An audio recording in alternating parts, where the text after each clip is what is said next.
araw nga ito ay day off ko.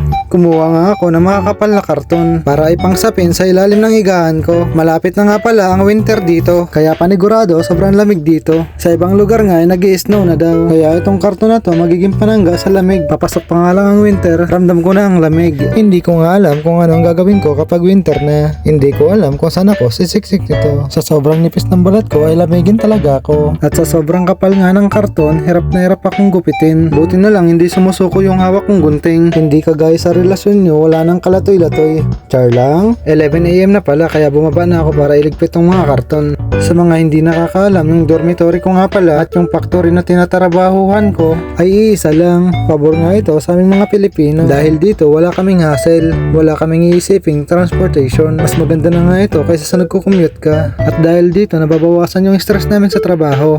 Ito nga pala yung itsura ng aming factory.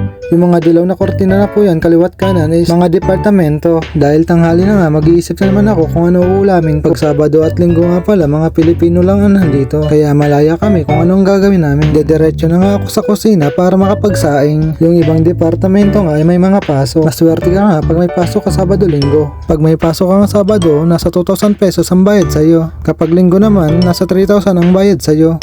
Kaya't pag may Sabado at Linggo ka, papaldo ka talaga. Counted nga pala bilang overtime yun. Kaya maswerte ka kapag yung departamento mo may pasok Sabado at Linggo. Dumadating talaga ang buwan na walang OT ang mga departamento namin. Kaya umaasa na lang kami sa araw-araw 2 hours OT. May mga linggo naman na yung departamento lang namin na may mga pasok. Kaya hindi pantay-pantay ang mga sinasahod namin dito. Nagkakatalo nga kami sa mga overtime. Ganyan talagang buhay, pag minsan nasa ibabaw, pag minsan nasa ilalim. Parang basketball lang yan, bilog ang bola, kaya wag kang mawawala ng pag-asa.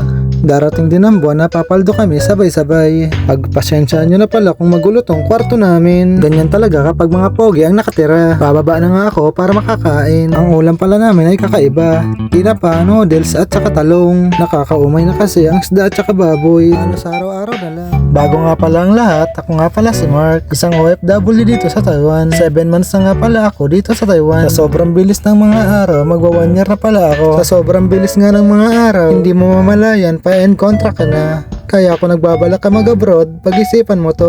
Hindi lang isang beses, kundi 10 beses. Kasi kapag nasa abroad ka na, may mga araw talaga na mahu-homesick ka. Ang sakit isipin na malayo ka sa pamilya mo. Kaya kailangan buo talaga ang loob mo. Aaminin ko nga sa inyo na hanggang ngayon na homesick pa rin ako. Umaatake nga ang homesick tuwing day off. Lalo na kapag wala kayong lakad ng mga tropa mo. Mas gusto ko pa nga araw-araw na lang may pasok. Masasabi ko talagang hindi lahat ng nasa abroad masaya. Kaya kung may mga magulang kayong nasa abroad, mahalin nyo sila.